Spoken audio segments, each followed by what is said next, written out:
ధర్మపీఠం వీక్షకులకు నమస్కారం. నా పేరు డాక్టర్ చన్నం సురేష్. ఈరోజు మన అంశం రూపాయి నోటే కావాలని పీడిస్తున్న వ్యాపారుల గురించి. దైనందిన జీవితంలో ప్రతి ఒక్క మనిషి ఇంకొకళ్ళపై ఆధారపడి జీవించక తప్పదు. అందుకేనేమో మనిషిని సంఘజీవి అంటారు. ఇలాంటి సమాజంలో మనం ఎక్కువగా చట్టబద్ధంగా బ్రతకాలి. అలాంటి చట్టాలను మనచే ఎన్నుకోబడిన ప్రభుత్వాలు మన కోసం రూపొందించి వాటిని అమలు చేస్తుంటాయి. వాటిని అందరూ ఆచరిస్తే ఏ గొడవ ఉండదు. ఎటొచ్చి వాటిని అమలు చేయని వారి కోసం చట్టంలో ఎన్నో శిక్షలు ఉన్నా చట్టాన్ని తప్పించుకొని తిరిగే దొంగలు ఎందరో ఉన్నారు. ముఖ్యంగా మన ప్రక్కనే ఉంటూ మనకు కావాల్సిన నిత్యావసరాలు మనకు విక్రయిస్తూ చట్టాన్ని అతిక్రమించే వారిని ఏం చేయాలి? నిజంగా వీరే వైట్ కలర్ క్రిమినల్స్, నేరస్తులు. వీరు చేసే ఘోరాలు దేశాన్ని ఆర్థికంగా దారుణంగా దెబ్బతీస్తున్నాయి. ఇవన్నీ తెలిసినా, అందరికి తెలిసినా కానీ చట్టాలు వారికి చుట్టాలుగా మారి వాళ్ళని ఏం చేయలేకపోతున్నాయా? అందుకే మనం ఇలా దోపిడీకి గురవుతున్నామా?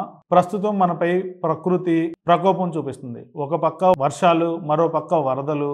బ్రతకడమే గగనంగా మారినటువంటి తరుణంలో వ్యాపారస్తులు ఘోరంగా దోపిడీ చేస్తున్నారు.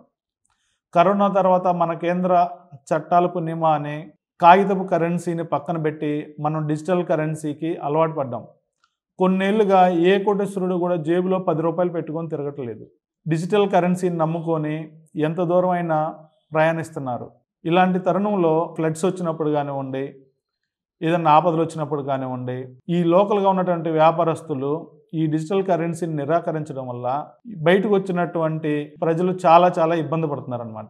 కానీ ఇలాంటి ఘోర కలికాలంలో సందట్లో సడేమి అన్నట్టుగా విజయవాడ, గుంటూరు, తాడేపల్లి ఏరియాల్లో ఉన్నటువంటి పెట్రోల్ బంకులు కానివ్వండి, హోటళ్ళు కానివ్వండి, చిల్లర వర్తలు కానివ్వండి, మెడికల్ వ్యాపారస్తులు కానివ్వండి, వీళ్ళందరూ కూడా డిజిటల్ పేమెంట్స్ని నిరాకరిస్తున్నారు.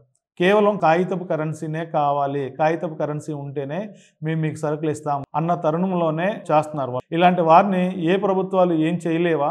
బ్యాంకుల్లో మనం డబ్బులు తీద్దామంటే 40,000కు మించి మీరు విత్డ్రా చేసేటట్లయితేనే బ్యాంకుకి రండి, లేదంటే కనుక మీరు ఏటీఎంల్లో తీసుకోండి అని వాళ్ళు సజెషన్ ఇస్తున్నారు. ఏటీఎంకి వెళ్తే పవర్ లేకనో, వరదల వల్ల ఏటీఎంలు క్లోజ్ చేయటం వలనో ఏటీఎంల్లో పరిస్థితి ఎలా మారింది అని అంటే, ఏటీఎంల్లో డబ్బులు తీసుకోవటం కన్నా కానీ ఇసుకలో తైలం తీయడం మేలు అన్న చందనంగా మారింది. ఇలాంటి వారికి ఏ శిక్షను మన ప్రభుత్వాలు అమలు చేస్తాయి? ఇలాంటి వారిని ఈ ప్రభుత్వాలు ఏం చేయాలి? వారిని ఏం శిక్షిస్తే మన బ్రతుకులు మారుతాయి? మరి మన పరిస్థితి ఏంటి?